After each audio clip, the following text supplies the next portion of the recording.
नमस्कार मित्रांनो, आजची कथा चंद्रपूर जिल्ह्यातील आहे. तर चला बघूया आजची ही कथा. चंद्रपूर शहराच्या एका जुन्या कॉलनीत अंजली राहायची. तिचं लग्न सूरज सोबत झालं होतं. सूरज नोकरीसाठी दिवसभर बाहेर असायचा आणि रात्री दमून घरी यायचा. त्यांचं आयुष्य पाहता सगळं व्यवस्थित असल्याचं आपल्याला वाटत असेल, पण अंजलीच्या मनात मात्र एक खोल पोकळी निर्माण झाली होती. कारण सूरज तिच्याकडे फारसा वेळ द्यायचा नाही. त्याचं लक्ष फक्त नोकरी आणि काम आणि थोडक्यात घरापुरता मर्यादित राहायचं.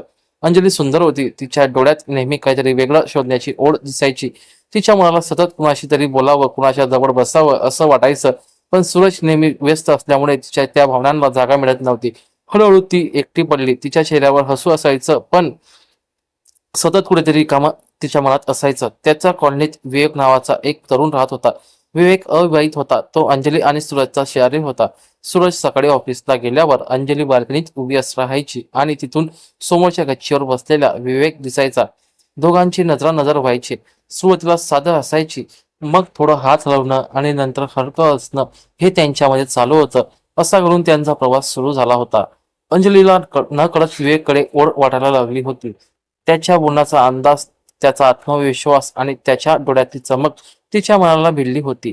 ती जाणीवपूर्वक त्याच्याशी संवाद साधण्याचा प्रयत्न करू लागली होती.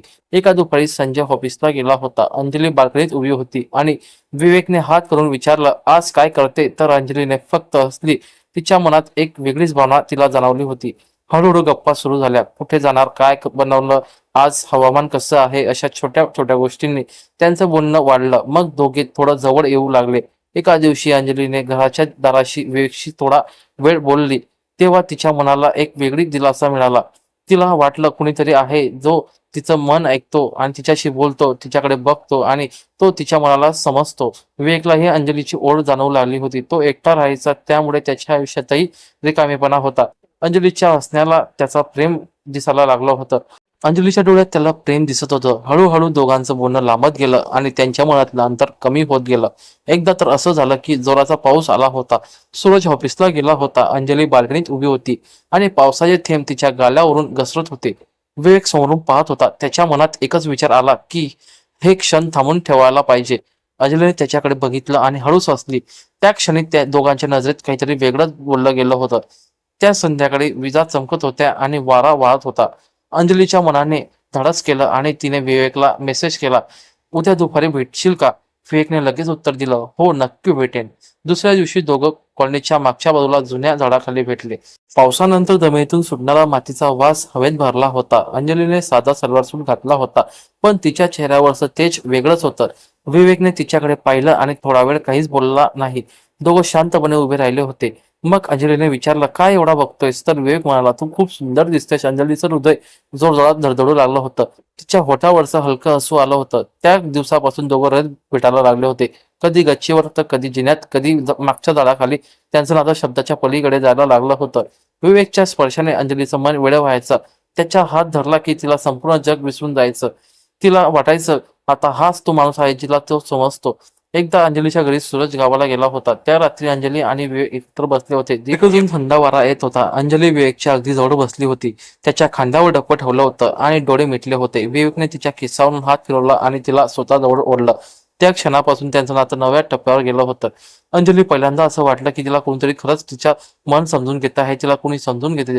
तिचं मन, शरीर आणि तिच्या सगळ्या भावना तिने विवेकच्या मध्ये गुंतवल्या होत्या. विवेक सुद्धा तिच्यासाठी वेडा झाला होता. त्याला अंजलीशिवाय काहीच दिसत नव्हतं. त्यांच्या भेटी वाढू लागल्या आणि प्रत्येक भेट अधिक रोमॅन्टिक, बोल्ड आणि जवळकीची व्हायला लागली होती. अंजलीला वाटायचं की तिचं खरं आयुष्य आता सुरू झालं आहे. सूरज सोबत ती फक्त नावापुरता पत्नी आहे, पण विवेक सोबत ती पूर्ण बाई असल्याची तिला फिलिंग येत होती. अंजली आणि विवेकचं नातं आता रोजचं झालं होतं. दोघं एकमेकांशिवाय राहू शकत नव्हते.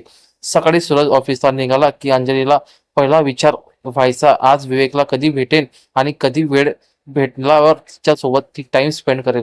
नाव ऐकताच तिच्या डोळ्यात चमक यायची. तिच्या हृदयात धडधड सुरू व्हायची. एकदा तर असं झालं की सूरज ऑफिसच्या टूरवर 2 दिवसासाठी बाहेर गेला होता. अंजलीला वाटलं की हा त्यांच्या सर्वात खास वेळ असेल. तिने संध्याकाळी विवेकला बोलावलं. दोघं घरात एकटे होते. वातावरणात एक वेगळाच उबदारपणा होता. खोलीत हलकासा सुगंध दरवळत होता. अंजलीने खास साडी नेसली होती. तिच्या डोळ्यातलं एक चमक आणि चेहऱ्यावर वेगळाच भाव होता. विवेकने दारातून आत पाऊल टाकलं आणि दोघांची नजरानजर झाली. तेव्हा दोघांचाही मनातलं आकर्षण दुप्पट झालं. अंजलीने हळूहळू विवेकचा हात धरला आणि त्याला खोलीत घेऊन गेली. दिव्याचा प्रकाश मंद होता. बाहेर हलका वारा वाहत होता. दोघं अगदी जवळ आले आणि अंजलीने त्याच्या डोळ्यात खोलवर पाहिलं. तिच्या नजरेत एक वेगळाच भाव होता. विवेकने तिच्या केसांमधून एक बोट बाजूला केलं आणि तिच्या गालावर हलकासा टच केला. अंजलीच्या अंगावर काटे उठले होते. तो क्षण दोघांसाठी वेगळा होता. अंजलीने आणि विवेकने एकमेकांना जवळ घट्ट घेतलं.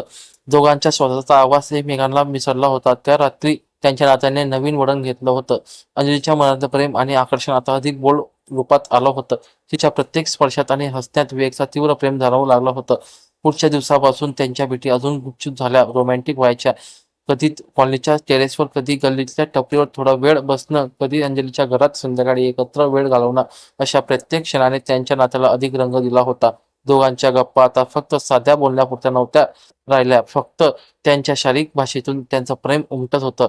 अंजलीला कधी कधी वाटायचे की आपण चुकीचे करतो आहे, पण तिला पण माहिती होतं की सूरजकडून जे प्रेम तिला मिळायला पाहिजे ते भेटत नाही आहे आणि ते प्रेम तिला विवेककडून भेटत आहे. एकदा अंजलीने विवेकला विचारलं, तुला कधी वाटत नाही की आपण चुकीचं करतोय? तर विवेक म्हणाला, प्रेम कधीच चुकीचं करत नसतं. तू आनंदी आहेस, मी आनंदी आहे, मग या नात्याचा चुकीचा का अपनायचं? अंजलीने हसून त्याला मिठी मारली. त्या मिठीत तिला इतका आधार मिळाला की ती अपराधीपणा विसरली. हळूहळू त्यांचं नात्यात आणखी धाडस आलं होतं. अंजली आधी लाजायची, पण आता ती स्वतःहून विवेककडे ओढली जायची. त्याच्या डोळ्यात तिला स्वतःचा विश्वास दिसायचा. त्याच्या स्पर्शात तिला पूर्णत्व जाणायचं. विवेकलाही अंजलीशिवाय न कठीण झालं होतं. तिचं हास्य, तिचा आवाज, तिचा सुगंध हे सगळं त्याच्या मनात कायमचं कोरलं गेलं होतं. एका रात्री त्याने ठरवलं की शहराबाहेर जाऊन वेळ घालवायचा. सूरज ऑफिसच्या कामानिमित्त बाहेर गेला होता. अंजली आणि विवेक एका छोट्याशा मध्ये गेले होते. तिथे दोघे एकमेकांमध्ये हरवून गेले होते. त्या क्षणात त्यांचं नातं अजून घट्ट झालं होतं. आता कितीही अडचणी आल्या तरी ते एकमेकांसोबत राहतील असं त्याने ठरवलं होतं. त्या लॉजमधील ती रात्र अंजलीच्या आयुष्यातली सर्वात स्मरणीय ठरली होती. तिला वाटलं की तिने खरंच प्रेम अनुभवलं आहे. आयुष्य आता वेगळं वळण घेत होतं. विवेक त्या रात्रीनंतर अजून जास्त तिच्याकडे वेधला गेला होता. सगळं व्यवस्थित चालू असताना अचानकपणे सूरजला अंजलीवर संशय जातो. तो विचारतो, अंजली, तू माझ्याबरोबर काहीतरी चुकीचं करत आहे. तू मला धोका तर देत नाही आहे? तर ती त्याला बोलते, नाही, मी काहीच करत नाही आहे असं. अंजलीला आता काळजी वाटू लागली होती. त्यांचं रहस्य उघडं होईल. पण विवेकने तिला धीर दिला, आपण सावध राहू, काही होणार नाही, तू फक्त माझ्यावर विश्वास ठेव. अंजलीने मान हलवली आणि त्यांच्या नात्यातली आता इच्छा पूर्ण झाली होती. ते दोघं आता एकमेकांशिवाय राहू शकत नव्हते. अंजली तिचं आयुष्य नव्याने मिळालं होतं. विवेकला त्याचं खरं प्रेम सापडलं होतं आणि त्यांच्या प्रत्येक भेटीत तो बोल्ड रोमॅन्टिक रंग कायम असायचा. जर तुम्हाला ही गोष्ट आवडली असेल तर आमच्या चॅनलला सबस्क्राईब करा, व्हिडिओला लाईक नक्की करा, शेअर करा. धन्यवाद. आणि तुमचे जर काही सुझाव असतील तर ते तुम्ही आम्हाला कॉमेंटमध्ये सांगू शकतात. धन्यवाद.